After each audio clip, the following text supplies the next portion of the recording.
Hello, good morning. It's a beautiful Monday morning reaching you from the nation's capital in Abuja. I am Messi Babadi and welcome to Outnumbered, where, of course, we review newspaper headlines. And I'm not alone this morning. Welcome with me, Tonya and Ramsey. Good morning, Tonya. Good morning, Ramsey. Good morning. Good How morning, are Mercy. you? Very well, Good thank morning, you. You guys Antonia. look stunning this morning. I mean, it looks like you guys Well, had a perfect weekend. You look it's like amazing we should be too. having the weekend almost every three days You know, I now. was just telling someone Ramsey, this you morning. want Because to go no, to work? the way the two of you are looking, No, Oh. it's like really? there's something about the weekend for the Okay, all ladies. right. Thank you very much.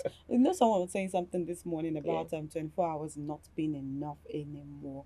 And we wish we could just tell God, please, is it possible for you So I to? just add extra Yeah, just 12 add hours. extra Extra. Oh, 12 hours. Yes, So it's please. a Much. lot. I thought you were going to say 2 hours. Antonia. No, add 12, sir. Please, sir. Okay, all right, our viewers. Now we will start outnumbered proper and we will be taking the newspaper review. And after that, we'll go on a short break. And after the short break, we will come back to analyze our lead story for this morning. I'll be starting with the Nation's newspaper. Now, the Nation's newspaper has said PDP NEC. That's a kick out the story. The writer says Atiku's Wike's camp heads for the trenches. Well, the nation always has a way of coining their stories. Now, under that, we have governors, NAS members mobilized for NWC but meetings. Then ex-Rivers governors group breaks 60 lawmakers' ranks.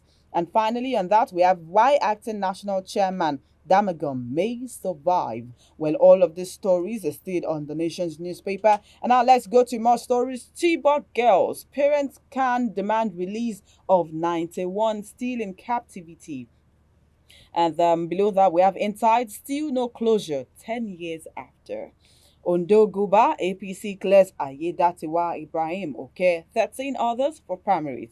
Analysis, who wins APC governorship ticket? Well, for that analysis, it's on page 44 of the Nation's newspaper this morning. Now, two more stories and the Nations, and then we'll wrap it up. 20 held as Yoruba Nation agitators invade Oyo Secretariat. I think this is the last thing we read right now. But then, not to lay emphasis on that too much, Northern Elders Forum, political burden to region. I take that story again. Northern Elders Forum, political burden to region. That's coming from Matawali. For the picture story, do want to get a copy of the Nation's newspaper. Over to Antonia. Thank you, Mercy. On the Punch newspaper, Labour asks federal government to unveil new minimum wage May 1st. And the details of that is on page 19. 720 billion naira lost to lower crude production in 2 months. This is coming from a report, and that's on page 33. Humanitarian Ministry, EFCC recovers fresh $445,000, 3 billion naira. The details of that is on page 19. And just beside the header, tariff hike. Federal government begs workers as electricity union insists on strike. That's on page 33. And the big story, recapitalization race. Top banks target $3 billion fund in foreign capital markets. You can find the details of that story on page 2. Moving on, let freed Chibok girls reunite with families. Community tells government. Now we have the Yoruba Nation, security beefs up in southwest government houses. And the details of that is on page 42. On pages 4 and 5, no 5-star treatment for Bobrisky. This is coming from the NSC officials. We heard last week that Bobrisky was given a 6 months jail term for mutilation of the naira, and now they're saying no 5-star treatment. A lot of people have been speculating, would he be put in male prison or female? And now they're coming out to say no 5-star treatment. I'm thinking the 5-star treatment is coming from the fact that there was pictures going around on the internet where he was carrying a LV box, two beautiful boxes. Yeah, as if he was and traveling. as if he was traveling. So it begs the question, of course, and Would there be would there be 5-star five-star treatment? We are even confused whether to use a he Or or she. right now. That's why we mentioned his name. So the NSC officials are saying there will be no 5-star treatment for Bobrisky. And finally, from the Punch newspaper, Iran, Israel, Nigeria, G7 urge ceasefire. World leaders condemn attack. And that's on page 19 of the Punch newspaper. Over to you, Ramsey.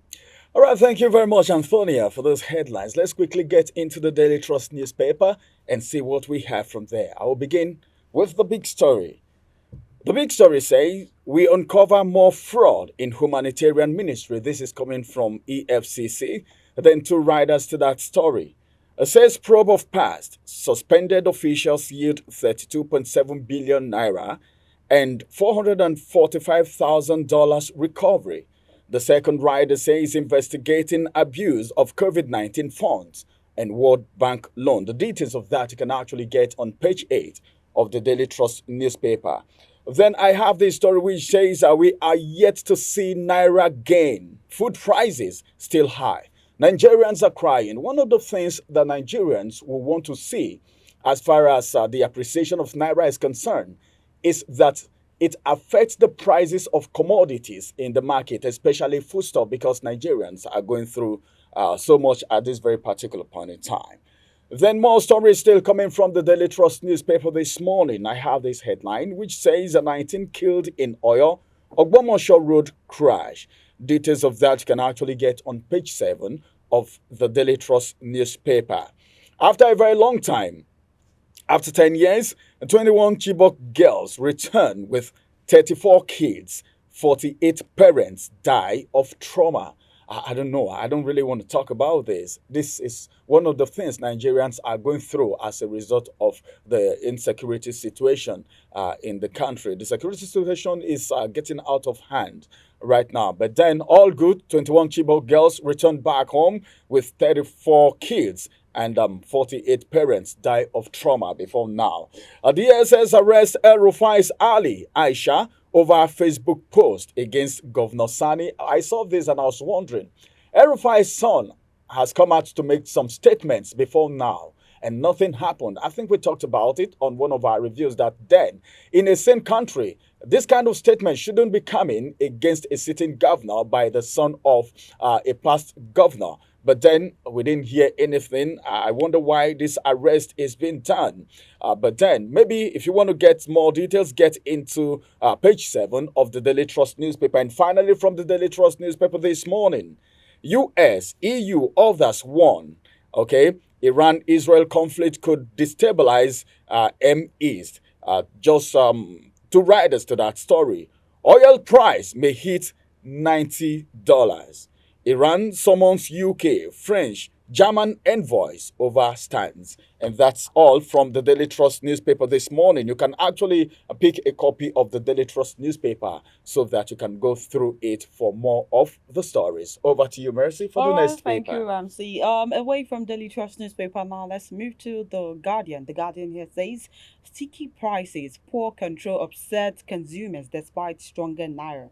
I take that story again. Sticky prices, poor control upset consumers despite stronger naira, and that's a page 6 read for the Guardian newspaper this morning. Now, tension in Middle East as conflict escalates amid concerns for global markets. Well, over the weekend, looks like there was some persons were speculating World War III, but we pray it doesn't get to that. But then a lot happened over the weekend. That's a news page 6 to read more on that. The Guardian. APC chief decries alleged funding of party by Tinubu governors. APC chief decries alleged funding of party by Tinubu governors, and that's on newspaper 4. Ekiti PDP berates Oyebanji over 110 fresh appointees into bloated cabinet. Ekiti PDP berates Oyebanji over 110 fresh appointees into bloated cabinet, and that's on newspaper 5 of the Guardian. And now to one sad story. Of course, it's been 10 years since 21 Chibok girls returned with 34 kids report finds, and that's a newspaper 3 of the Guardian. Now to more stories. Concerns over abduction of men for marathon anal sex in Lagos. What?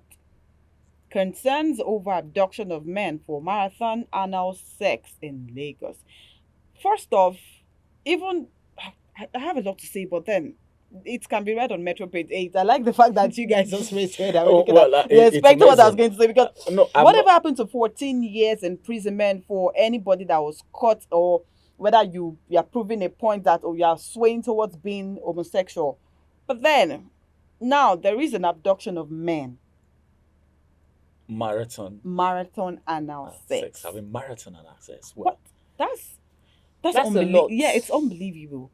Let's move to the next story. Nigeria witnesses over 4,000 cyber attacks daily, ranks 5th on global index. Well, when there's jackpot syndrome, what do you expect? We have lost most of our valuable people to other countries. Over 17 million Nigerians currently food insecure, says firm. That's a news page 7.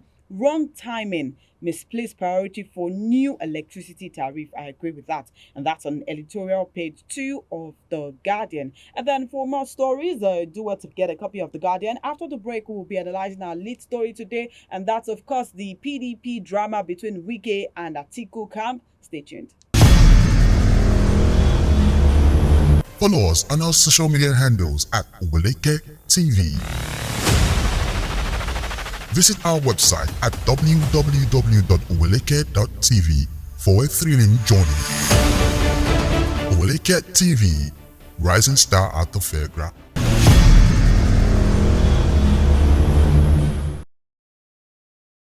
Atiku Wike's cams head for the trenches. Well, welcome back. We are still on Outnumbered, reaching you from the nation's capital, Abuja. Now, that is our lead story for today. And one would wonder what does Atiku Wike's cams head for trenches means. But below that, we have governors, National Assembly members mobilized for NWC board meetings, while ex-Rivers governors group breaks 60 lawmakers' ranks. It looks like there's just too much drama going on with the People's Democratic Party, and especially after the last presidential election where they were unable to clinch the presidential ticket, basically. Yeah. So now, in all of this, I'd like to ask Antonia first, what is your take on this PDP NEC Atiku Wike's camp? Because one would wonder, if they're actually fighting for the interest of the people, shouldn't they be able to put heads together and actually say, oh, let's do it this way and move forward? And given that maybe they have an in-house rule about the regionalization of the party, or say if you have someone that's clean ticket from the north, then someone from the south should be the chairman and all of that. I mean, that's been the old drama they've been going through all this while. So I think this is a clear case of personal interest coming first, rather than interest of the people or interest of the party to provide good governance for Nigerians. Because it is very evident that Atiku has a part of the party to his side. Then Wike and the G5 also have a part. So there will always be constant clashes. There will always be arguments of who would supersede who, and whose foot will be on the floor for the longest while. Everyone is trying to show that I've been in the game, I know what politics is all about, what Nigerian politics is all about, and I have the better interest at heart to help Nigerians. So this is just a clear case of them putting their personal interest first, other than the interest of the masses.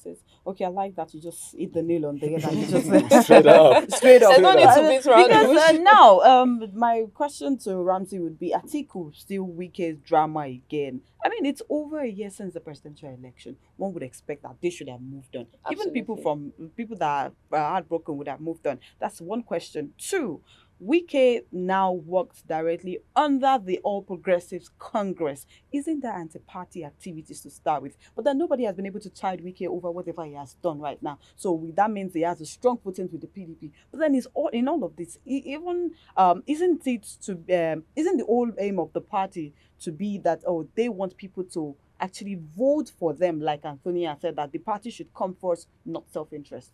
Well, I think Wike know what he's doing. All right. Wike is a game player when it comes to politics. He knows exactly what he's doing.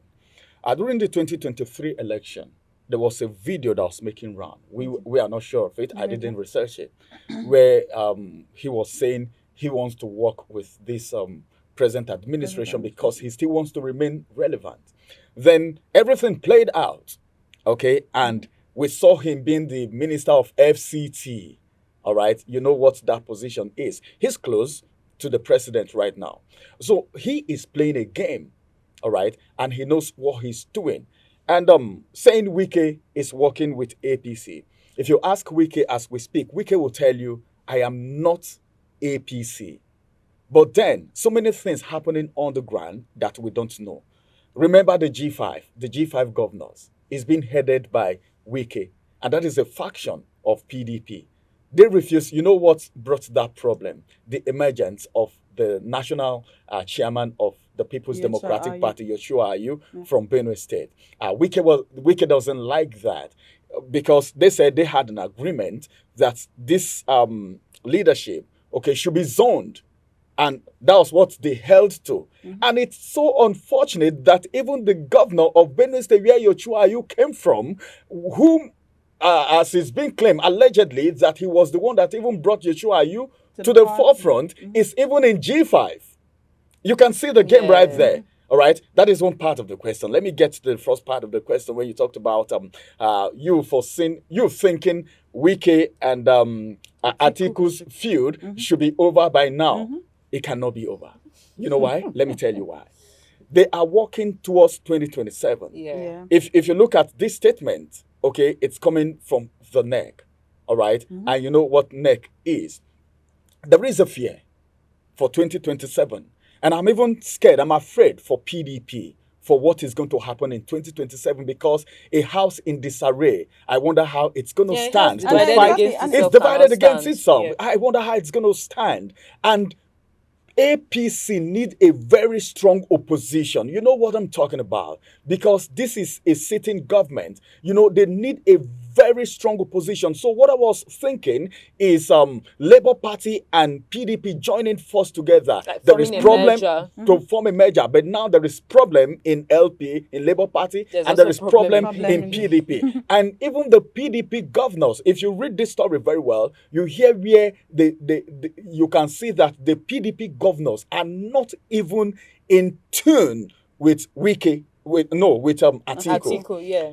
One of their reason is they don't want him to come in 2027 anymore. I like the fact that you've mentioned that, because now maybe he's taking a cue from what Muhammadu Buhari did, because of course former President Muhammadu Buhari, the no retreat, no surrender. Yes, the no retreat. He contested over and over again until he got it. So is it that we would say that is what Atiku is gunning for right now, to say, oh, no retreat, no surrender, or what they say about the patient dog eating the fattest bone? I'm not sure he will have let me tell you what happened to Muhammadu Buhari.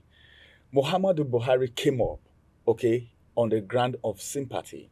Secondly, the people were tired, okay, of the PDP government. Government, and because of the past antecedent of Muhammadu Buhari, people said, let's just give it a trial. The emergence of Buhari was actually giving it a trial to see how it's going to go, but it didn't pan well. Emotions are actually really needed in politics, because people have to buy your story, whether we like it or not. Because I said something during the election, I said emotions and popularity, those two things, they play a major, or let's say a key part in being the next president of Nigeria. Because it's easy for, let's say Peter Obi, when he started this campaign, he was able to garner support because he said, oh, I own just one wristwatch, or I own just one shoe. People were able to buy into his story. I trekked to school. I trekked to school by foot. Oh, my son isn't working. Basically, he was just showing that what Nigerians are going through, he also went through that. And I can it's not the looting type. Yes, it's not the looting but whether type, we like and it it's or here not, to all these elevate people, they still get on board. And even with all the numerous and bogus manifestos they come out to play, they still, of course, do what the past administration couldn't even do better. They do worse most times. Or let's say, but in this case, let's say this administration, they just started. I mean, they will clock 1 year next month, and let's see what they would be able to, of course, bring on board. But then this is where we'll wrap it up for today. Thank you, Ramsey, and thank you, Antonia, for doing justice to this analysis. All right, our viewers at home, this is where we wrap it up for today for Outnumbered. Thank you for watching. I remain Messi Babazde. See you same time, same station tomorrow. Bye for now.